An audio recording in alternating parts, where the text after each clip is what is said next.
welcome back to Friday Reads, where we help you find your next read. I'm Jill.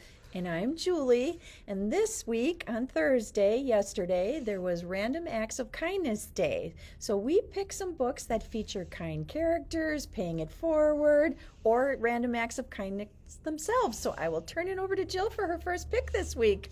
So mine was actually named already.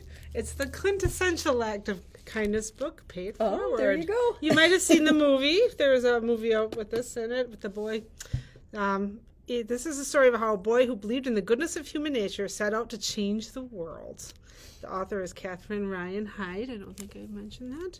Pay It Forward is a wondrous and moving novel about Trevor McKinney, a 12-year-old boy in a small California town who accepts the challenge that his teacher gives his class, a chance to earn extra credit by coming up with a plan to change the world for the better and to put that plan into action. The idea that Trevor comes up with is so simple and so naive that when others learn of it, they are dismissive. Even Trevor himself begins to doubt when his Pay It Forward plan seems to founder on a combination of bad luck and worst of human nature.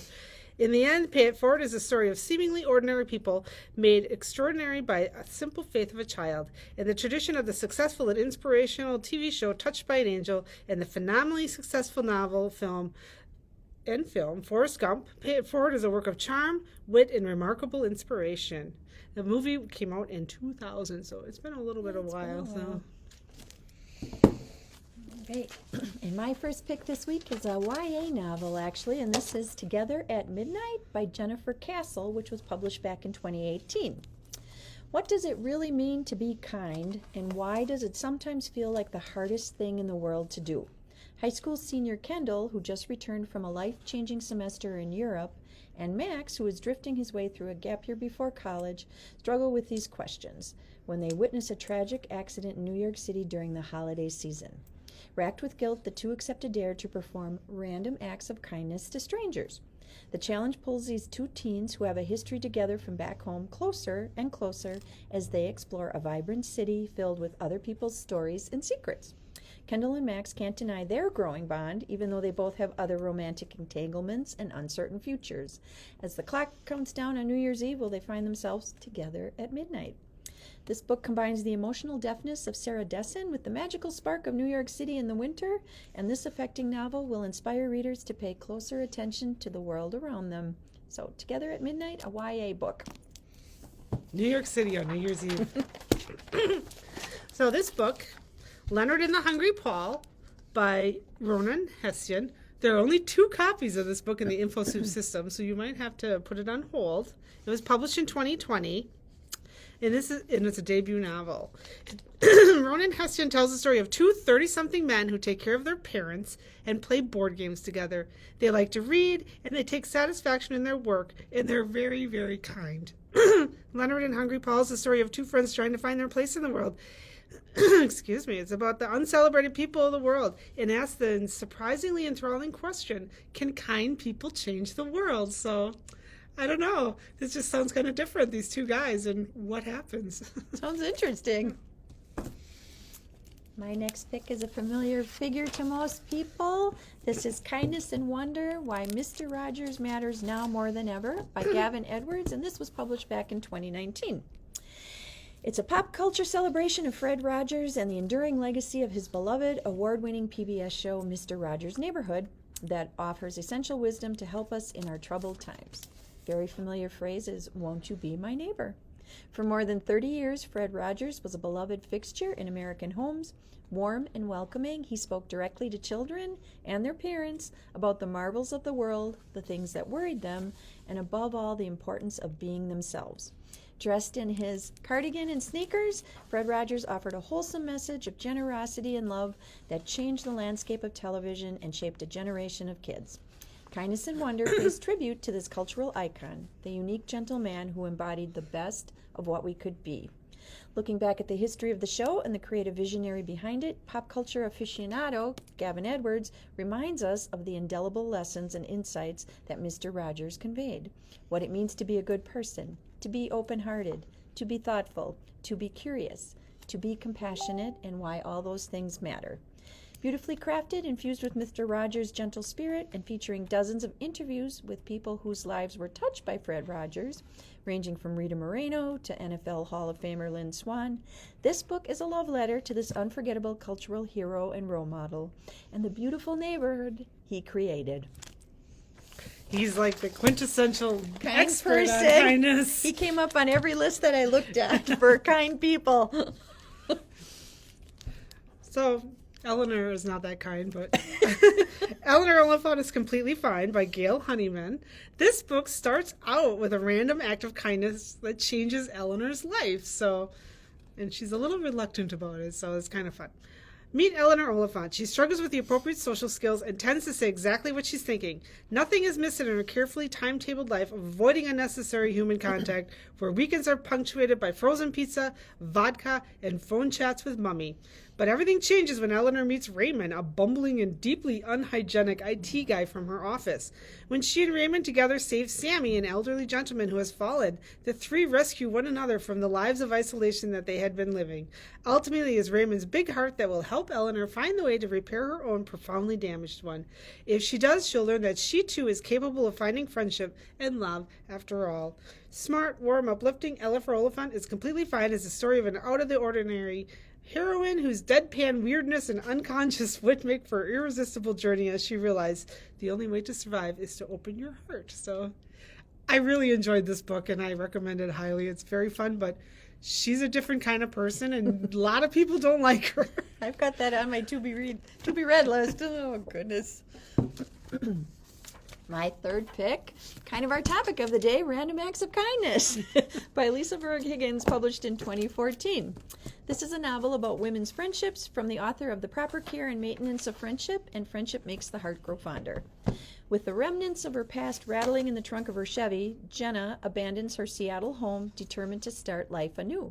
Her journey compels her to the door of two friends, Claire, an ex-Buddhist nun and cancer survivor, eager to escape her overbearing family for what may be her last chance to fulfill her dreams, and Nicole, a professional life coach who can't even control her own teenage son. But what starts out as an impulsive road trip soon becomes a journey to their past as the women grapple with who they were, who they are, and the strange twists that have now set them on the road to their hometown of Pine Lake. There, Jenna discovers that her random acts of kindness has rippled out into the world like a stone dropped into a deep pond, coming back to rock her life and those of her friends in ways they never expected. So this sounded kind of intriguing to me. And the title is so perfect. My next pick is off our new list. All the Children Are Home by Patry Francis. This is set in the late 50s and 60s in a small town in Massachusetts. All the Children Are Home follows the Moscatelli family, Dahlia and Louis, foster parents, and their long-term foster children, Jimmy, Zadie, and John, and the irrevocable changes in their lives when a 6-year-old indigenous girl, Agnes, comes to live with them. When Dahlia decided to become a foster mother, she had a few caveats. No howling newborns, no delinquents, and above all, no girls. A harrowing incident years before left her a virtual prisoner in her own home, forever wary of the heartbreak and limitation of a girl's life. 11 years after they begin fostering, the Moscatellis are raising 3 children as their own, and Dahlia and Louis consider their family complete. But when the social worker begs them to take a young girl who has been horrifically abused and neglected, they can't say no. So, all the children are home.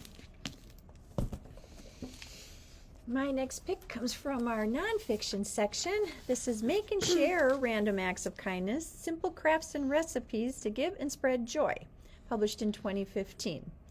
Brighten the lives of your family members, friends, or strangers with the fun projects in this book. With nearly 50 beginner and kid-friendly crafts, quick and easy ideas, and delicious homemade sweet treats and meals, this book is a unique wealth of inspiration to help you and your family spread love and kindness all around.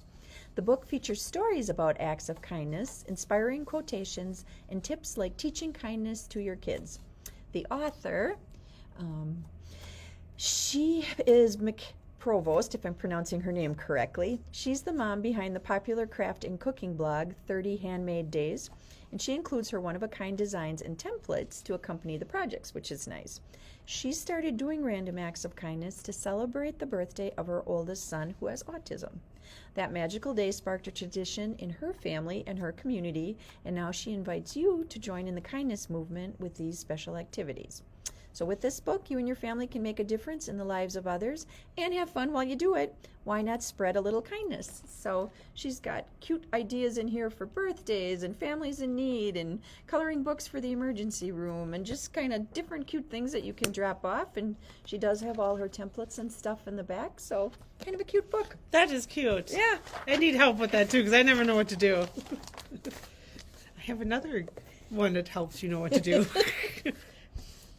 This book will make you kinder by Henry James Garrett. Why are you kind? Could you be kinder? The kindness we owe one another goes far beyond everyday gestures like taking out the neighbor's bins, although it's important not to downplay those small acts. Kindness can also mean much more. In this timely, insightful guide, Henry James Garrett lays out the case for developing strong, courageous, moral kindness, one that will help you fight cruelty and make the world a more empathetic place. Building on his academic studies in meta-ethics using his signature sweet animal cartoons, Henry explores the sources that limitations of human empathy and the many ways, big and small, that we can work toward being our kindest selves. A world in which everyone has fully empathetic version of themselves would be a very kind world indeed, and that's the world this book will move us towards. So, like, if you need some tips on how you can be a kinder person, there it is.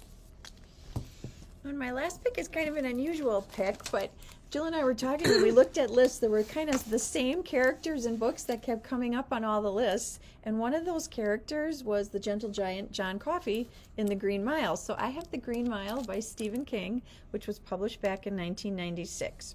When it first appeared, 1 volume per month, Stephen King's The Green Mile was an unprecedented publishing triumph. All 6 volumes ended up on the New York Times bestseller list simultaneously and delighted millions of fans the world over.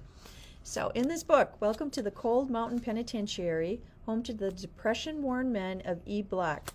These are convicted killers, each awaiting his turn to walk the Green Mile, keeping a date with Old Sparky, Cold Mountain's electric chair.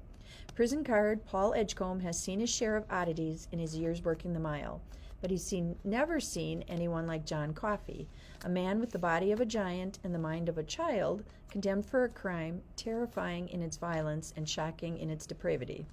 In this place of ultimate retribution, Edgecombe is about to discover the terrible, wondrous truth about Coffey, a truth that will change his most cherished beliefs and yours. This book was made into a movie in 1999 and starred Tom Hanks as Edgecombe and Michael Clark Duncan as the gentle giant John Coffey. So The Green Mile, like I said, kind of an unusual pick, but he came up on a lot of lists as one of those kind characters in fiction. He was a really good character. Mm-hmm. Well, we hope you got some good ideas of what to read or maybe ways to make you kinder. Go out, spread some kindness in the world. Thank you for watching. Like, share. We always like to hear from you. Put a comment in what you're reading. And until next time, thanks for watching. Bye-bye.